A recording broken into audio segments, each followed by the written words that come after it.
রাজ্যে নারী সুরক্ষা ইস্যুতে ঝাঁঝ বাড়াচ্ছে বিজেপি। আজ বিধানসভায় মুলতবি প্রস্তাব আনছে পদ্ম শিবির। নারী নিরাপত্তা নিয়ে মুখ্যমন্ত্রীর বিবৃতি দাবি। আপনাদের আরো একবার জানাবো, রাজ্যে নারী সুরক্ষা ইস্যুতে ঝাঁঝ বাড়াচ্ছে বিজেপি। আজ বিধানসভায় মুলতবি প্রস্তাব আনছে পদ্ম শিবির। শ্রেয়সী গঙ্গোপাধ্যায় রয়েছেন আমাদের সঙ্গে। শ্রেয়সী, একেবারে দেখো, কার্যত গত কয়েকদিন ধরে নারী সুরক্ষা ইস্যু নিয়ে যেভাবে লাগাতার প্রচার চালাচ্ছে বিজেপি, যেখানে শাসক দল এবং সরকারের বা প্রশাসনের ব্যর্থতা নিয়ে তারা অভিযোগ তুলছে, সেই জায়গা থেকে দাঁড়িয়ে কিন্তু কার্যত আজকে বিধানসভার অভ্যন্তরেও নারী সুরক্ষা ইস্যু নিয়ে সরব হতে চলেছে বিজেপি। যেখানে আজকে বিজেপির তরফ থেকে মুলতবি প্রস্তাব আনা হচ্ছে, যেখানে মূলত নারীদের রাজ্যে নিরাপত্তা বিঘ্নিত, এই অভিযোগটা তুলেই কিন্তু কার্যত মুলতবি প্রস্তাব আনার দাবি করা হচ্ছে বিজেপির পক্ষ থেকে।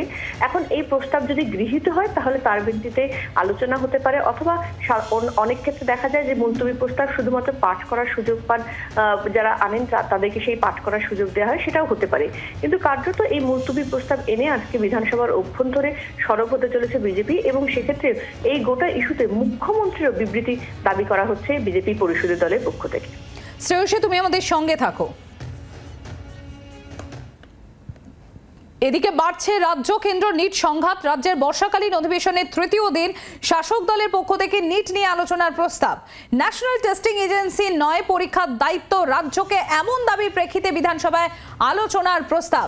শ্রেয়সী গঙ্গোপাধ্যায় আমাদের প্রতিনিধি অলরেডি রয়েছেন আমাদের সঙ্গে। শ্রেয়সী, একটু আগেই তুমি যেটা জানাচ্ছিলে যে সেই প্রস্তাব গতকালই আনা হয়েছে এবং আজকে তার উপর আলোচনা হতে পারে।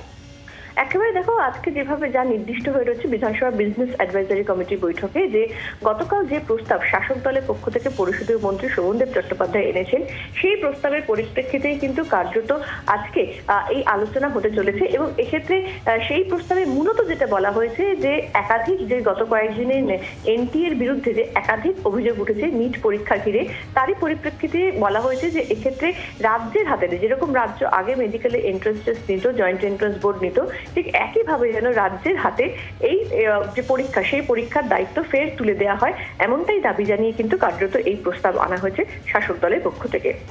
ধন্যবাদ শ্রেয়সী।